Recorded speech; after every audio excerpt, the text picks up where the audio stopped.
I want to ask our friends, kwa sababu niliona juzi jana wale watu wa NASA wanajaribu kutukosoa. Sasa mimi nawauliza marafiki zetu, si mkuwe na heshima kidogo. Hii serikali sisi tulienda tukatafuta. Wakati imefika, nyinyi mmekuja kudoea na kunyemelea. Miaka 4 mmekaa hapo kwa hiyo serikali. Saa hizi mnaanza matusi. Mbona nafasi ya vijana imekosekana? Sijui mbona mmekosa kufanya hii.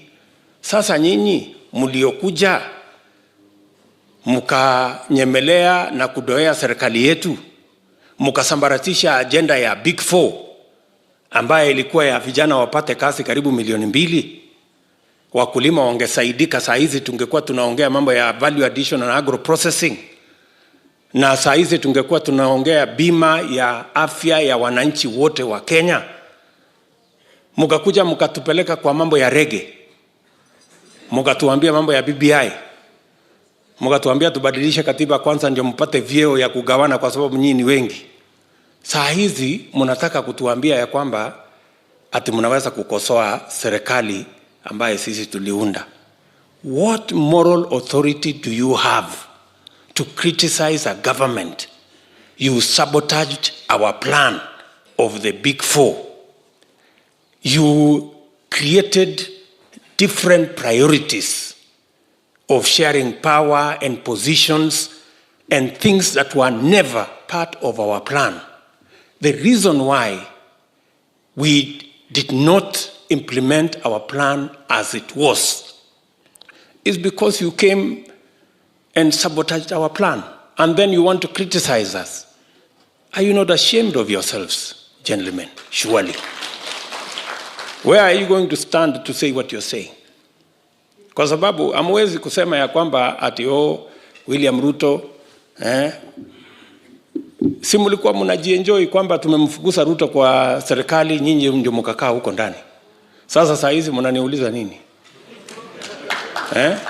Ile plan niliwaachia ya Big 4 ati muimplement, hamuko implement.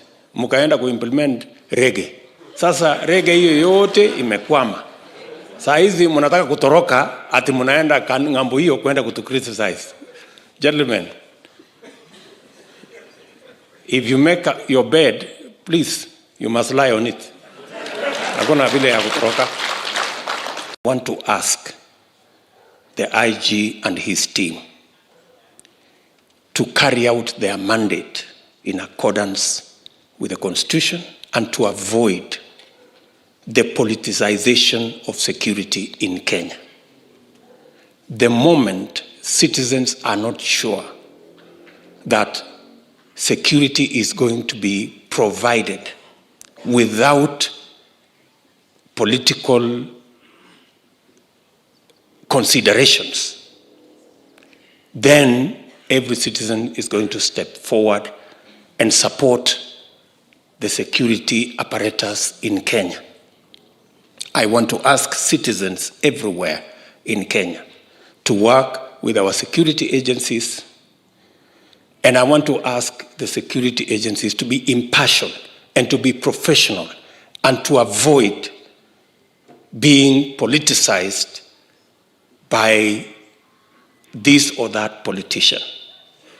It is the right of every citizen, wherever they are, to be assured of their security, of their lives, of their property, and everything that they own, so that we can all build a nation when we are all secure. What is going on in Laikipia is an embarrassment to the security apparatus in Kenya, and they need to up their game. The same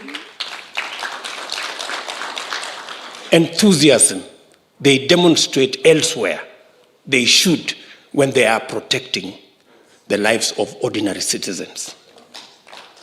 And every one of us must come together. Every citizen must equally play their role in ensuring that we support the provision of security in our areas, in every corner, in every region, and we must also involve ordinary people.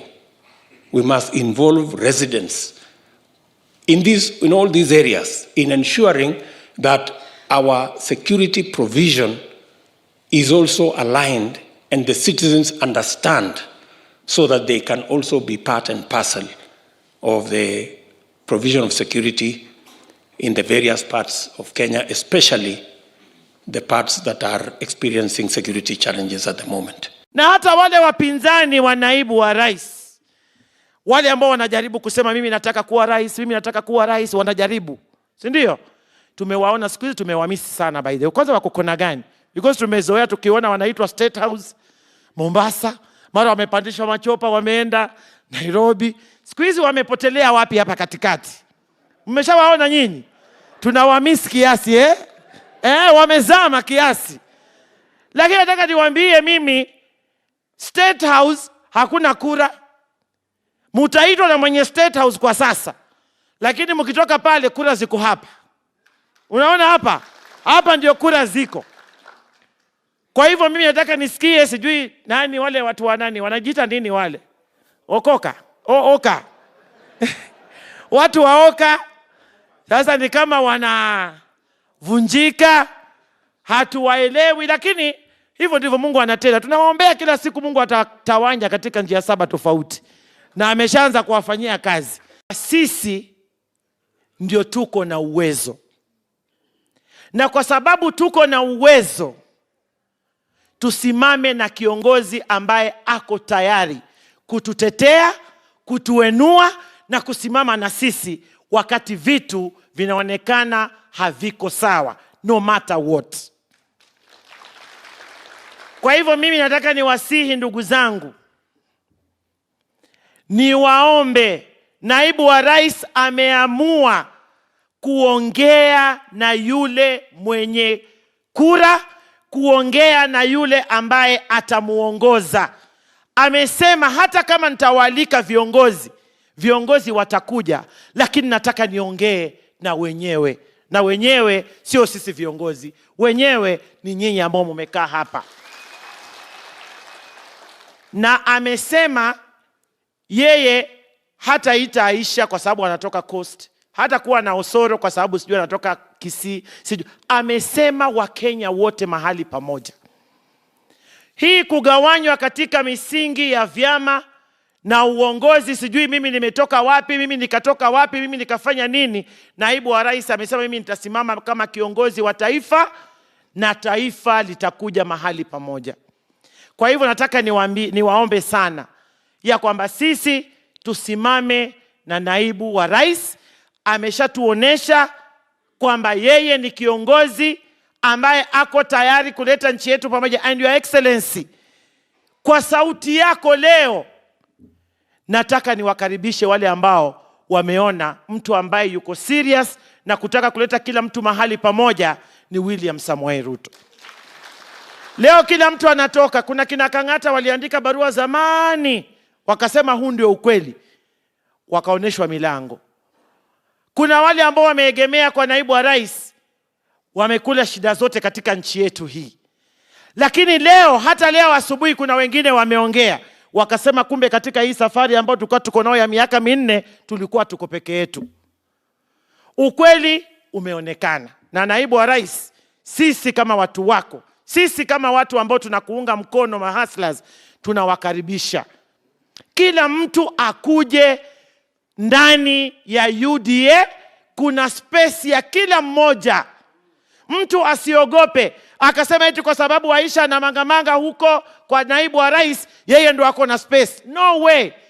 Wewe hata ukija ukiniambia Aisha kaa nyuma, mimi nitakaa nyuma nikupishe wewe ukae mbele. Lakini sisi wote tuwe katika nyumba moja, ili Kenya ikawe na umoja. Tuzungumzie umoja, tuzungumzie uchumi kwa watu wetu wa chini, kuwaleta juu. Hayo ndio maneno ambayo sisi tunayataka. Kwa hivyo msiogope, sisi tuko, nyinyi pia mkuje, ili Kenya isonge mbele. We have also seen a lot of insecurity upande wa Laikipia. As a Kenyan and as a leader, I'm very concerned. It would be my request, not just a request, but we must demand that the security of this country be in the right places to make sure that they are defending the lives and properties of our fellow Kenyans. So when we do not see anything happening, na tunaona every day when we turn on our televisions, people dying, people being displaced, homesteads being burnt down, then we are wondering where the security apparatus in this country are. So we must demand that our fellow Kenyans must be given the security that they deserve as Kenyans, so that those busybodies who are moving around the country, wakisumbua wa Kenya, wakishika wa Kenya on things that are irrelevant, wakichukua security kama ya deputy president, hatujui kwenye wamewapeleka, but they need to be seen in places such as Laikipia, where our fellow countrymen are dying. So that must be the one thing that we must demand of the security apparatus in this country. Like hii ya Prenge. Na hii watu wote tulikuwa tunajaribu kutolewa ni kwa sababu tu ya siasa ya ujinga.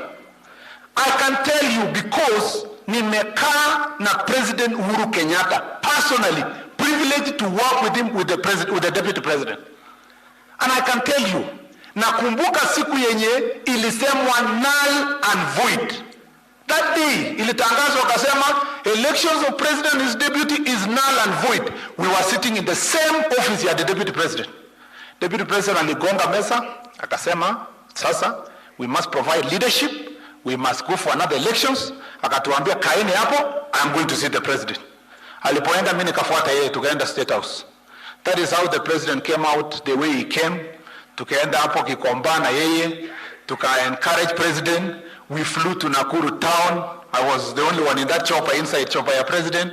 Tukaenda Narok, tukaenda wote, tukaanza a new round, mpaka Uhuru Muigai Kenyatta akakuwa president ya Kenya, kwa sababu ya effort ya deputy president na watu wengi wenye ambao wamefukuzwa, wamepigwa, wamekandamizwa. Now I keep asking myself, because we need to do politics of honesty, I keep asking myself, President Uhuru Kenyatta juzi alikuja TV, akafanyiwa interview. Akaulizwa uko na shida gani na naibu wako? Akasema, you know, sijui hata mimi nini ilifanyika, hata sijui makosa vizuri, ingawaje hakusupport BBI, ni kwa sababu ya hii BBI. BBI haikuwa agenda yetu. BBI hatukuitwa PG. BBI haikudiscussiwa kwa cabinet. Raila Odinga 2002 alisababisha hasara, Uhuru Kenyatta akashindwa. 2013 alishindana na Uhuru Kenyatta akasema, in fact I remember akisema Uhuru Kenyatta akiamka asubuhi ni bangi, akiamka jioni ni pombe. He was the one who said it in 2013. Akapika Uhuru Kenyatta namna hiyo. From 2013 to 2017 akapika Uhuru Kenyatta na familia yake. In fact he said his family imeiba pesa yote ya Ministry of Health, wapi, magazeti, all through. 2017 akapigana na yeye. 2017 second election akazusia. After that akajitangaza president. Yeah, it's something that it has never happened in other democracies in the world. A man called a meeting to swear himself in as the president of the Republic of Kenya. Baada ya hiyo anatembea free, anakuja kukaa na president, anajiita, hata ana joke, anaona anasema mimi nikakuwa people's president, ule akakuwa president ya Kenya, and he is facing no consequences. The question I ask you, Uhuru Muigai Kenyatta, ni nini hata kama ni BBI alone? Ni nini William Ruto amekufanyia mpaka unamdhulumu, unamfanya kama takataka, na ni mtu ametumia all the energy to support you? Tell us that one thing. Tell us that one thing. As the people of Kenya tutakuja kulipa. Kama William Ruto alikunyang'anya kitu, utuambie. Kama William Ruto alikunyang'anya mtu, utuambie. We will pay back. Because you are telling the world, which is a paradox. You are telling the world, oh, you know, BBI was to bring people together. We believe in bringing Kenyans together. But how are you able to spend 4 years una-arrest watu wakirelate na deputy president? Unakataza yeye kufanya kazi yote. Tell us one assignment, one assignment yenye ulimpatia William Ruto na akakataa kwenda kufanya. And why in the first time he was doing it freely? Jameni, tusidanganyane. People, leaders have suffered. People have been punished. Community projects have been removed because of fighting one individual. But you know what I want to tell you, Your Excellency, the Deputy President? After we relax to evil, it's painful but relax. I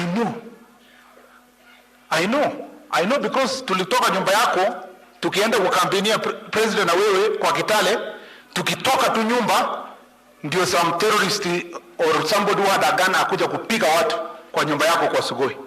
That issue has never been investigated up to now. No report has been given from the office of the Inspector General.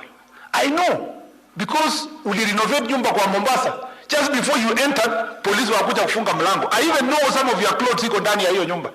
I know. These things you have been patient enough. The only leader mimi nimepata akituambia agenda yake na vile anataka kutuendesha nchi yetu ni William Samoei Ruto. Kidogo tu mimi niwaulize, na nafikiria leo nikiongea hapa naongea na watu wazima. Mara mingi kuna majamaa, na nyinyi mnaelewa nikisema kuna majamaa kuna wengi. Na saa zingine unajiuliza swali, unasema watu wazima wanasimama kwa kiwanja. Ukijaribu kusikia agenda yao, unasikia mtu agenda yake akisimama mbele ya watu ni kuambia nani na mpira, nini, bao, mnaenda nyumbani, watu wanapiga makofi. Lakini saa zile sisi tuko na kiongozi wetu William Samoei Ruto. Yeye anatuambia agenda yake. Na agenda yake sisi wote lazima tuishike na tukimbie nayo. Na agenda yake ni very clear. That ya kwamba raundi hii conversation lazima ibadilike. Symbol yetu ya UDA ni wheelbarrow. Si mnajua hivyo? Na symbol ya wheelbarrow iko na maana ya kuwa wale ambao wako chini ndio wanafaa kuangaliwa. Ndio mnasema tunasema bottom up. Kwa sababu tumekuwa tukijali sana mambo ya wadosi. Sasa tuangalie mambo ya wale watu wako chini, mtu ya boda, mtu ya matatu, mama mboga, hawa ndio symbol yetu inamaanisha. Tunasikia hata juzi naona wale wengine wenye tulikuwa kwa hiyo chama akina Rafael Tuju anasema ati William Ruto anasema wheelbarrow. Ati anataka kupeana wheelbarrow, economy ya sasa haiwezi kasonga na wheelbarrow. Wacha niwaulize, wale wa machungwa wanapeananga machungwa? Wanapeananga machungwa, si symbol ya chama? Wasidanganye watu kusema ati symbol ya chama inamaanisha kenye mtapewa.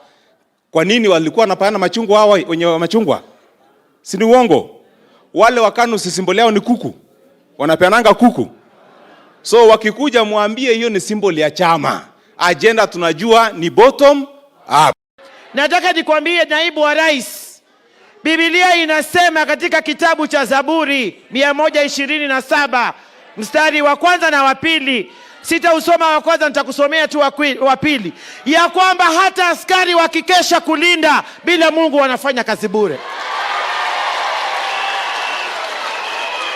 Kwa hivyo naibu wa rais, wewe uko na Mungu, kwa sababu hata askari wakikesha bila Mungu wanafanya kazi bure. Kwa hivyo omba Mungu wako, kwa sababu yeye ndiye mlinzi wako. Na wa pili ni hawa watu wako. Hawa watakulinda naibu wa rais hawa. Kwa sababu kuna watu hapa vichwa vimejaa maji, matumbo yamekuwa makubwa. Wanasema ati watu wanatafuta sympathy. Na nataka nimwambie yeye mwenyewe ni appointee wa rais yetu wa Jamhuri ya Kenya, ambaye yuko kwa ofisi, alikuwa kwa ofisi 2013 akitumia hiyo sympathy, kwa sababu watu walimpeleka ICC. Kwa hivyo asisahau. Nataka tena niwaambie ya kwamba yale yote yanayoyasema na anayoyafanya, kama kuna mengine waendelee kuyafanya kwa haraka, kwa sababu imebaki miezi 10 tu. Imebaki miezi ngapi? Imebaki miezi 10. Tulianza pamoja na nyinyi. Ishara ya pili nimeona katika registration ya UDA Kenya mzima, Nakuru County ndio inaongoza. So if there was anybody in doubt as to whether we are building on the foundation of the unity of the country and the politics of issues, we now have a confirmation that UDA is the party that will carry that vision into the future. Watu wa Nakuru mnanielewa? Na ni vizuri niwaeleze ndio mjue kwamba mahali pale tulianzisha mimi na rais, kwa sababu ilikuwa ni mahali pagumu, na Mungu ametujalia. Hatutaki ile baraka tulipatiwa na Mungu, sisi ambao hatukukuwa na hesabu ya kuunda serikali tukaunda serikali.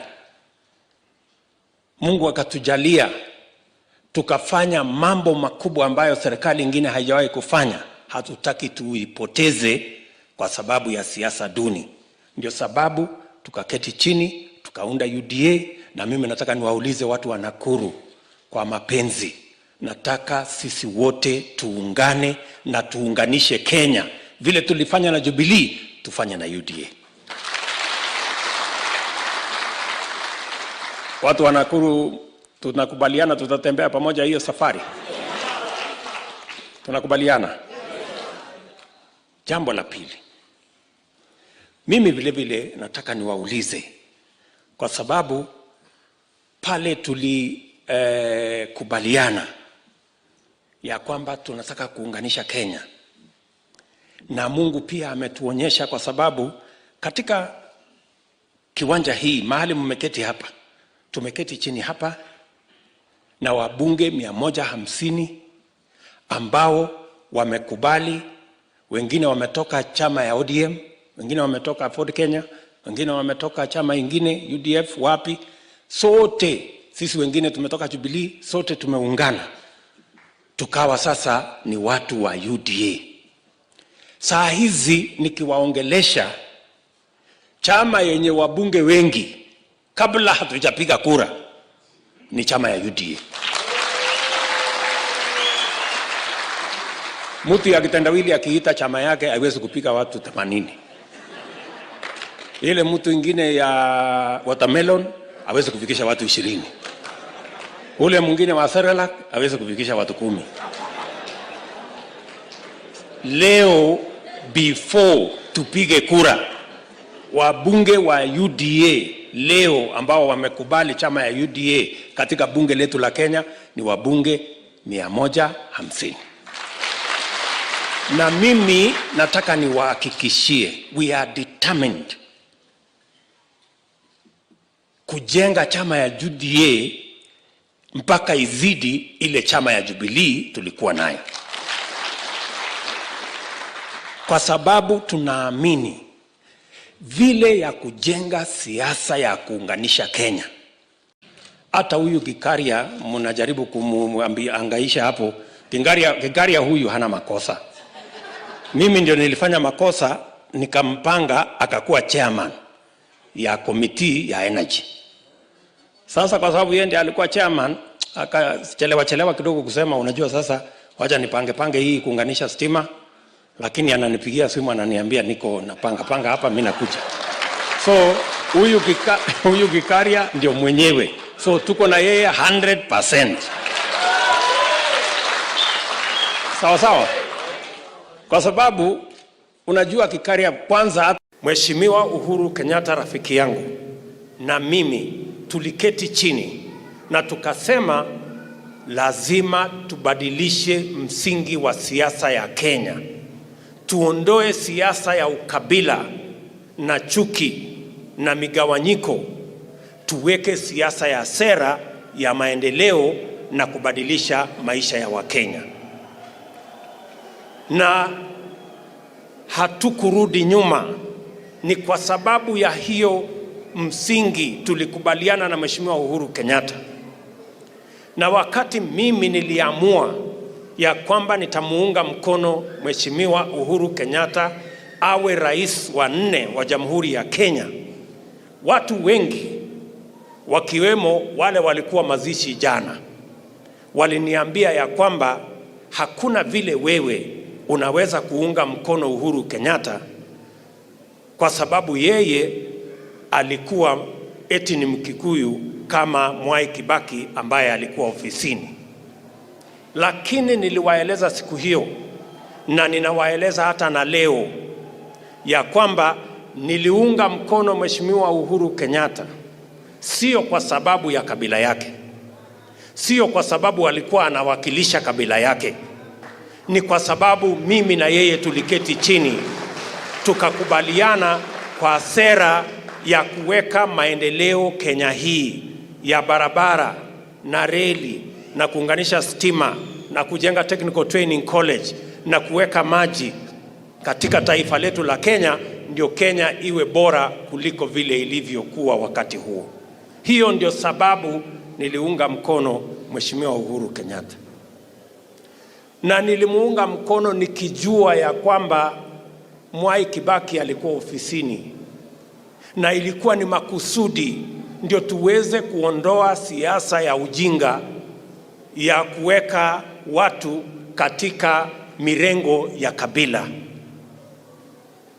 Mimi nataka niwaulize, hatuwezi, na nataka nirudie, hatuwezi kurudi katika siasa ya ukabila. The Hustler Nation is saying this country belongs to all of us and we must all sit at the table where we are going to have a honest national conversation.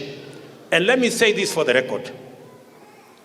It is not a must, it is not a condition that William Ruto or anybody must be president, but it is a must that we must all sit on the table. It is not negotiable. It is not negotiable that we can continue to have an exclusive conversation about few people and about some tribes and about some leaders. We are going to have a honest national conversation. And that is what the Hustler Nation is about. It is not a threat to anybody. It is not incitement of any nature. We are just going to have a honest conversation, all of us, on a table so that we can agree on how to move Kenya forward. If anybody is uncomfortable with that conversation, if that conversation is difficult for whatever reason, unfortunately, we must have it. It is not something that we can avoid. It was because we agreed on an agenda and on a program that would transform this nation. And I supported Uhuru Kenyatta when President Kibaki was in office. Many of the people who were talking yesterday, they were the ones who are telling me, you cannot support another Kikuyu. And I told them, I am not supporting Uhuru Kenyatta because of his tribe. I am supporting Uhuru Kenyatta because we have a plan that would transform this nation. They were telling me that you cannot support Uhuru Kenyatta because he is not only a Kikuyu, but he is also the son of a former president. But that is not what we are looking for. We are looking for how to change this nation. And therefore I want to tell them, my friends, you better be prepared for the new conversation we are going to have in Kenya. Don't tell us about tribes. We want to have a conversation about every hustle. Don't tell us that we are going to discuss power. Yes, as we discuss power to be shared by the big boys and by the leaders, we must also have a conversation about empowerment and opportunity for ordinary people to chase their dreams as well. And you cannot tell us we are going to have a conversation about positions only. Prime Minister, I don't know, President and the rest. We must have a conversation, a serious conversation about millions of people who do not have jobs. And when are they going to have jobs? Every family has 2 to 3 young guys who have finished school, but they have no jobs. It is their time for us to have a conversation about them also. And therefore, when we say, for the first time in Kenya, we are going to have a conversation that will involve everybody, an inclusive conversation,